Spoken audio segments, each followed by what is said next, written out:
L'atelier du comité provincial des coordinations de suivi pour la validation au premier degré du projet de PTBA 2025 de Padrir. Il a eu lieu ce lundi 13 septembre 2024 dans la salle de réunion du centre multifonctionnel genre sur le site PMKO dans la commune de Bipemba. La cérémonie d'ouverture a été présidée par la ministre provinciale de l'agriculture, pêche et élevage, Chantal Moulanga. L'atelier est organisé par le programme d'appui au développement rural inclusif et résilient pour faire participer les membres du comité provincial de coordination et de suivi à la planification des activités à mettre en œuvre au cours de l'exercice 2025, cela en mettant en évidence les priorités des cibles privilégiées, notamment des petits producteurs agricoles, piscicoles, maraîchers vivant en milieux ruraux, à savoir les femmes, les jeunes et aussi des personnes vivant avec handicap et les peuples autochtones. Roger Mounoudi Kanoussou est le responsable de suivi et évaluation du genre, des ciblages du programme. Il parle ici des spéculations ciblées par le programme. C'est le programme d'appui au développement rural inclusif et résilient Padrir en cible. Il couvre 4 provinces, notamment le Maniema, la Lomami, le Kasaï oriental et le Kasaï central. Et il cible dans chacune de ces provinces 3 territoires. Je vais m'atteler à ne parler que des provinces qui sont de la zone Kasaï. Dans la Lomami, le projet s'articule sur 3 territoires, Lubao, Kabinda et Nganajik. Ici, dans notre province du Kasaï oriental, c'est Lupatafata, Kabeakamwanga et Katanto. Dans le Kasaï central, il y a Dibaya, Kazumba et Lisa. Et le projet a aussi un ciblage stratégique par rapport aux spéculations.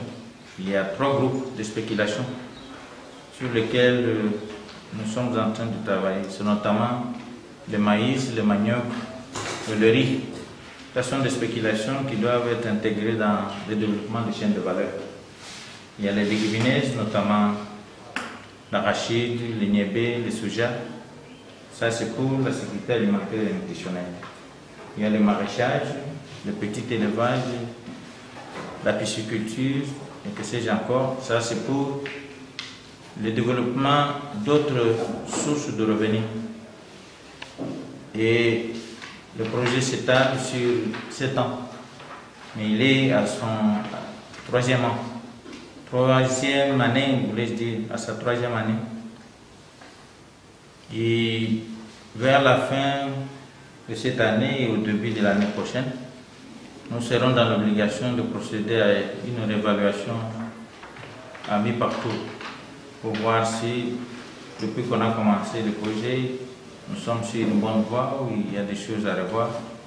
Si on s'écarte de plus en plus des objectifs atteints, des résultats attendus, nous serons dans l'obligation de rectifier notre approche d'intervention. Et si nous sommes dans des bons, on va marteler davantage et foncer. Quant à ce qui est de cible en tant que bénéficiaire privilégié, le projet cible principalement les femmes qui doivent, au nombre des activités que nous devons mener, être bénéficiaires à la hauteur de 65%. Ils sont suivis par 2 jeunes. Les jeunes, dans notre jargon de Padrir, sont ceux qui ont l'âge allant de 18 à 35 ans. Dans cet intervalle-là, c'est de la jeunesse. Et les personnes vivant avec handicap, aussi le peuple autochtone. Le peuple autochtone, dans ce cas, ce n'est pas les Bakwa et les Bena, ce sont des pygmées. Et ici, dans notre province, du Kasaï oriental, on ne les retrouve que dans Lupatapata, vers Chilunda, Chintumwanze, puis Chimetan. Dans la Lomami, on les retrouve vers le bas. Donc, il a été financé à hauteur de 130,5 millions de dollars pour 4 provinces. Et c'est pour cette durée-là, de 7 ans dont je parlais. Le projet, dans son approche d'intervention, il parle de l'identification et ciblage de bassins de production et de marchés potentiels. Et entre les deux, on établit ce qu'on appelle des routes de déchets agricoles. Et lorsqu'on a mis la possibilité de lier les deux points géodésiques supérieurs, entre les deux, rentre en danse la deuxième composante, parce que, en passant, je vous rappelle que le projet a 3 composantes pour sa mise en œuvre. Il y a la première composante, c'est celle qui est la principale, c'est la composante liée à l'appui à la production, commercialisation et développement des infrastructures socio-économiques et climato-résilientes. La ministre provinciale de l'Agriculture, Pêche, Élevage et du Développement rural, Chantal Moulanga, a fait savoir que c'est la collaboration entre les parties prenantes du programme qui peut conduire à sa réussite. Chantal Moulanga est ici au micro de la Radio Fraternité Benonto. Qu'il me soit permis de m'acquitter d'une réelle obligation, celle de vous remercier très sincèrement pour avoir répondu présent à notre invitation en dépit de vos multiples charges et occupations. Cette promptitude qui vous a caractérisé témoigne à suffisance l'intérêt que vous portez tous aux activités menées dans la chère province du Kasaï oriental par le programme d'appui au développement rural inclusif et résilient, PADID en cycle.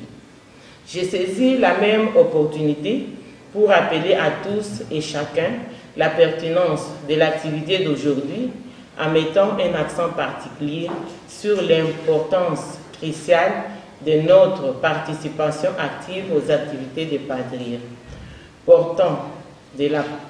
Partant de la planification au suivi et évaluation, en passant par la mise en œuvre de celle-ci dans notre zone, non seulement pour assurer la relance du secteur agricole, mais aussi et surtout garantir l'amélioration de la productivité et la production agricole, l'accroissement du niveau des revenus des petits producteurs agricoles, la lutte contre la pauvreté, ainsi que l'insécurité alimentaire et nutritionnelle.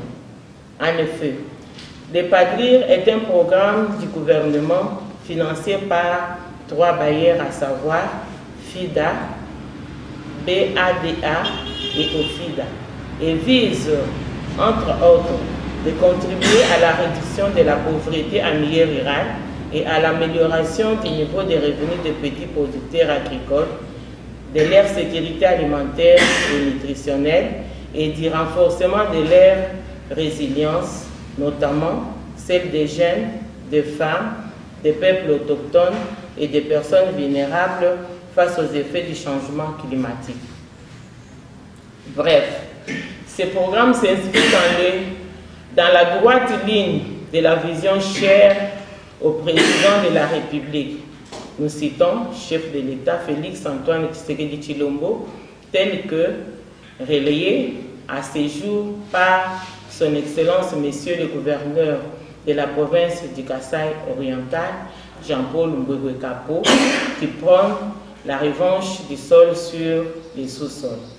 En fait, la volonté et la détermination qui caractérisent le personnel du PADRIR, sans oublier la franche collaboration devant exister entre les PADRIR et les différents acteurs de la mise en œuvre en général et les services spécialisés du ministère impliqués dans la mise en œuvre du PADRIR au sein de notre province reste la condition nécessaire et suffisante pour promouvoir l'appropriation du programme et la capitalisation de ses acquis par les bénéficiaires directs et indirects que nous sommes. Messieurs les coordonnateurs provinciaux et experts de PADRIR, Messieurs les inspecteurs provinciaux du ministère ciblés par le PADRIR, Messieurs les coordonnateurs et directeurs provinciaux des services spécialisés des ministères impliqués dans la mise en œuvre du PADRIR, Messieurs les représentants des producteurs agricoles, maraîchers et pisciculteurs de la province du Kasaï oriental, distingués invités. Pour lier l'utile à l'agréable, le PADRIR, en collaboration avec le ministère provincial en charge de l'agriculture, offre une énième fois, à travers l'organisation de cet atelier en Bujumaï, chef-lieu de la province du Kasaï oriental, une opportunité aux acteurs majeurs de mise en œuvre que nous sommes de participer activement à l'exercice laborieux et pertinent d'élaboration et validation de cette année du programme de travail et budget annuel PTBA 2025 du PADRIR, en conformité avec l'arrêté ministériel 016 portant création du comité provincial de coordination et suivi de la mise en œuvre des activités du programme d'appui développement rural, inclusif et résilient.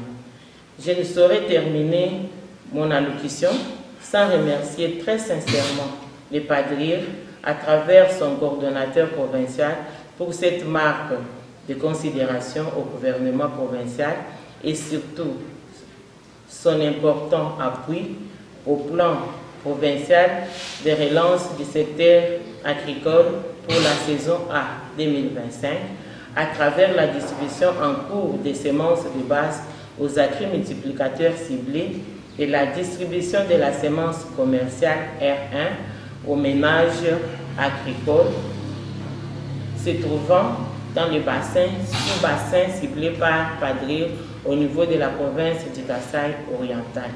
Convaincu qu'à travers cet exercice d'élaboration et validation du projet de PTBA 2025, nous allons tous nous approprier le PADRIR et chercher à pérenniser les acquis dans notre chère province à moyen et long terme. Au nom du gouvernement provincial du Kasaï oriental et au mien propre, je souhaite plein succès à cet atelier provincial de CPCS pour l'élaboration et la validation du projet PTBA 2025 et déclare ouvert ces travaux.